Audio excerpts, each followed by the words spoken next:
Book 4, Three Love Problems, Chapter 34. First Gentleman, such men as this are feathers, chips, and straws. Carry no weight, no force. Second Gentleman, but levity. Is causal too, and makes the sum of weight. For power finds its place in lack of power. Advance is cession, and the driven ship may run aground because the helmsman's thought lacked force to balance opposites. It was on a morning of May that Peter Featherstone was buried. In the prosaic neighborhood of Middlemarch, May was not always warm and sunny, and on this particular morning a chill wind was blowing the blossoms from the surrounding gardens on to the green mounds of Lowick churchyard. Swiftly moving clouds only now and then allowed a gleam to light up any object, whether ugly or beautiful, that happened to stand within its golden shower. In the churchyard the objects were remarkably various, for there was a little country crowd waiting to see the funeral. The news had spread that it was to be a big burying. The old gentleman had left written directions about everything and meant to have a funeral beyond his betters. This was true. For old Featherstone had not been a harpagon, whose passions had all been devoured by the ever-lean and ever-hungry passion of saving, and who would drive a bargain with his undertaker beforehand. He loved money, but he also loved to spend it in gratifying his peculiar tastes, and perhaps he loved it best of all as a means of making others feel his power more or less uncomfortably. If anyone will here contend that there must have been traits of goodness in old Featherstone, I will not presume to deny this. But I must observe that goodness is of a modest nature, easily discouraged, and when much privacy, elbowed in early life by unabashed vices, is apt to retire into extreme privacy, so that it is more easily believed in by those who construct a selfish old gentleman theoretically, than by those who form the narrower judgments based on his personal acquaintance. In any case, he had been bent on having a handsome funeral, and on having persons bid to it who would rather have stayed at home. He had even desired that female relatives should follow him to the grave, and poor Sister Martha had taken a difficult journey for this purpose from the Chalky Flats. She and Jane would have been altogether cheered, in a tearful manner, by this sign that a brother who disliked seeing them while he was living had been prospectively fond of their presence when he should have become a testator, if the sign had not been made equivocal by being extended to Mrs.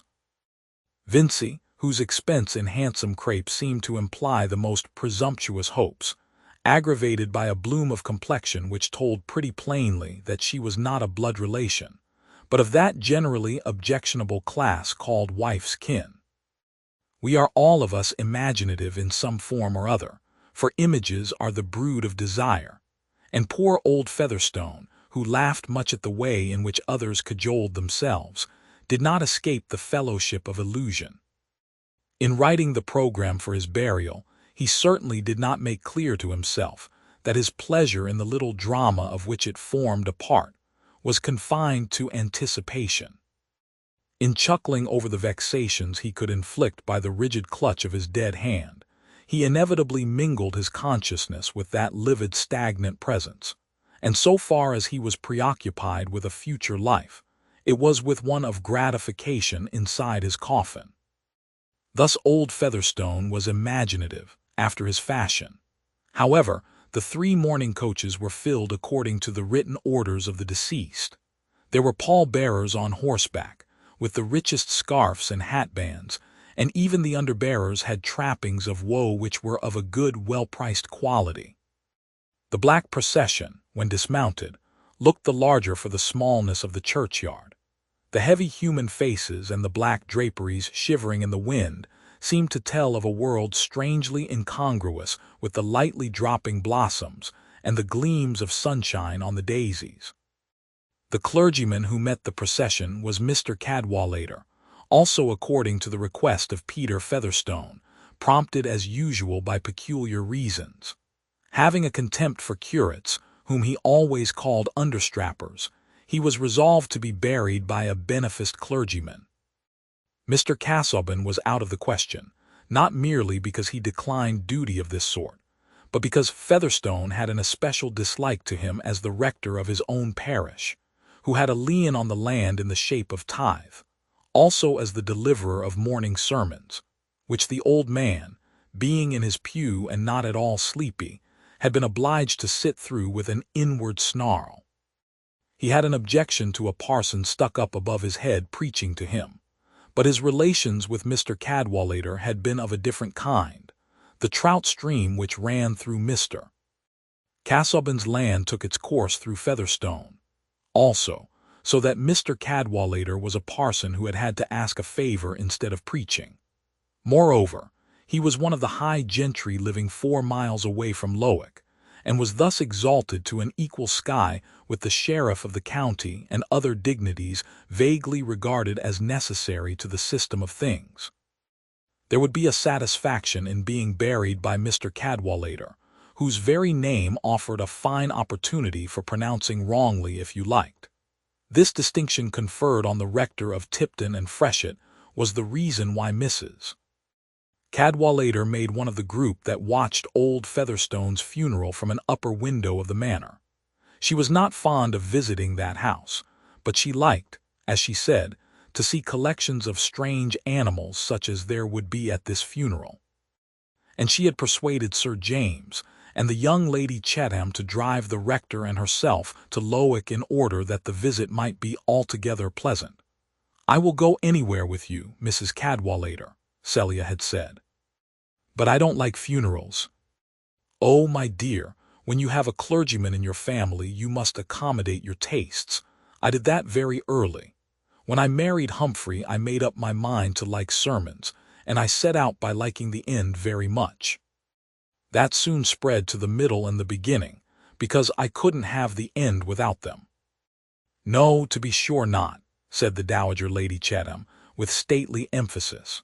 The upper window from which the funeral could be well seen was in the room occupied by Mr. Casaubon when he had been forbidden to work, but he had resumed nearly his habitual style of life now in spite of warnings and prescriptions, and after politely welcoming Mrs. Cadwallader had slipped again into the library to chew a cud of erudite mistake about Cush and Mizraim.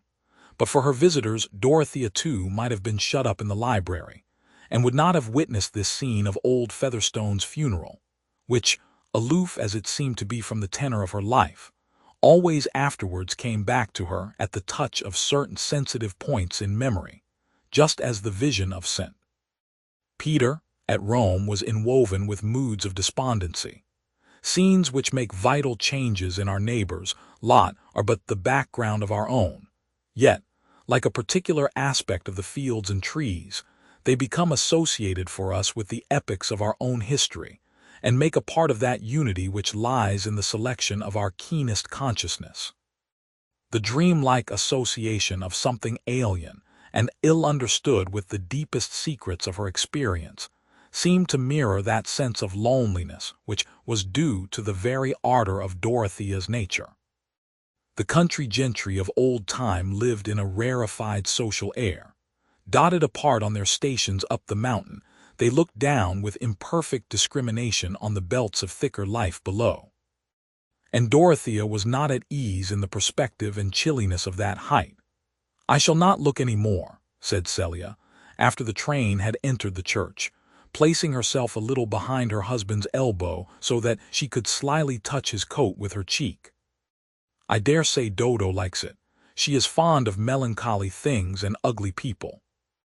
"I am fond of knowing something about the people I live among," said Dorothea, who had been watching everything with the interest of a monk on his holiday tour. "It seems to me we know nothing of our neighbors unless they are cottagers. One is constantly wondering what sort of lives other people lead and how they take things. I am quite obliged to Mrs. Cadwallader for coming and calling me out of the library." "Quite right to feel obliged to me," said Mrs. Cadwallader. "Your rich Lowick farmers are as curious as any buffaloes or bisons, and I dare say you don't half see them at church. They are quite different from your uncle's tenants or Sir James's, monsters, farmers without landlords. One can't tell how to class them." Most of these followers are not Lowick people, said Sir James. I suppose they are legatees from a distance, or from Middlemarch. Lovegood tells me the old fellow has left a good deal of money as well as land. Think of that now, when so many younger sons can't dine at their own expense, said Mrs. Cadwallader. Ah, turning round at the sound of the opening door, here is Mr. Brooke. I felt that we were incomplete before, and here is the explanation. You are come to see this odd funeral, of course. No, I came to look after Casaubon, to see how he goes on, you know. And to bring a little news. A little news, my dear, said Mr. Brooke, nodding at Dorothea as she came towards him. I looked into the library and I saw Casaubon over his books. I told him it wouldn't do. I said, this will never do, you know. Think of your wife, Casaubon. And he promised me to come up. I didn't tell him my news. I said he must come up.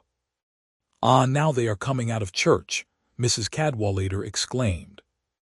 Dear me, what a wonderfully mixed set. Mr. Lydgate as doctor, I suppose.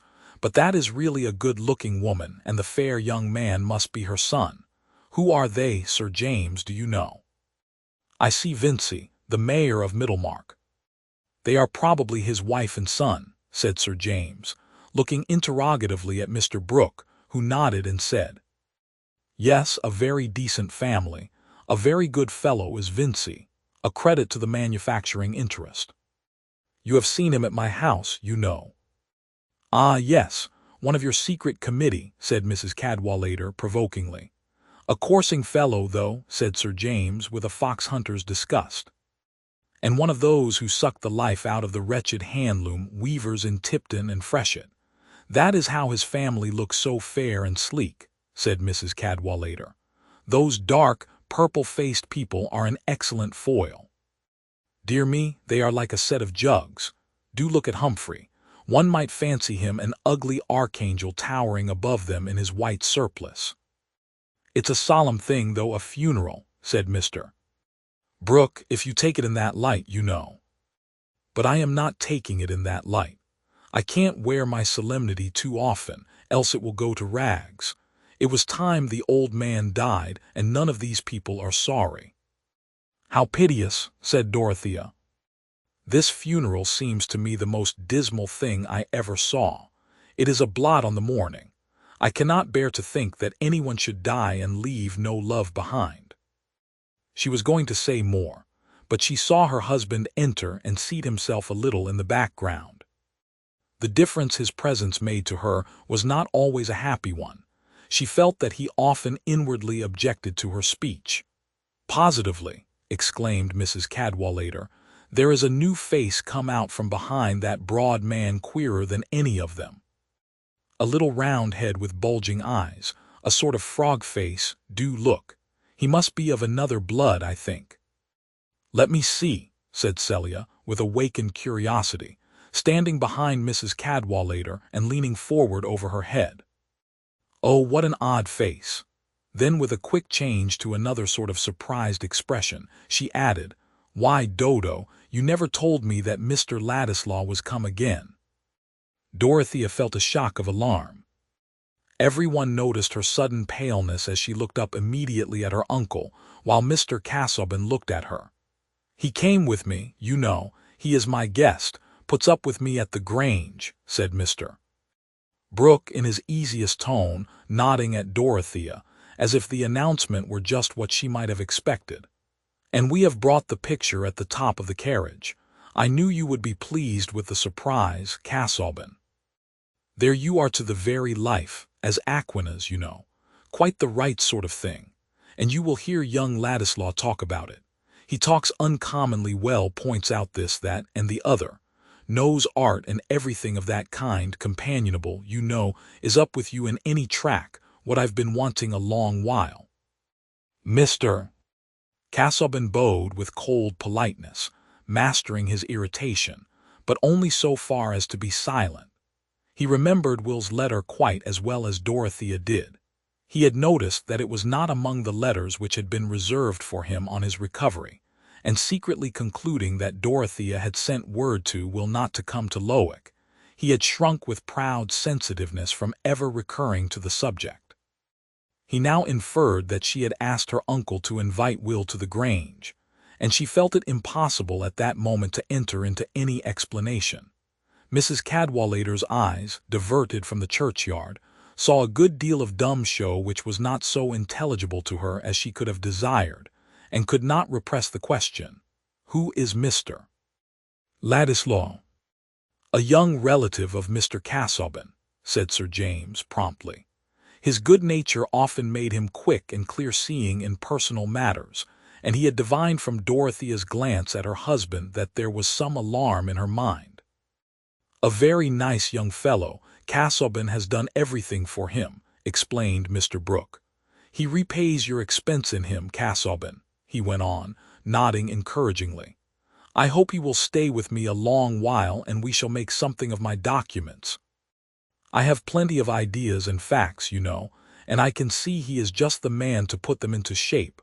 Remembers what the right quotations are, omni celit punctum and that sort of thing. Gives subjects a kind of turn.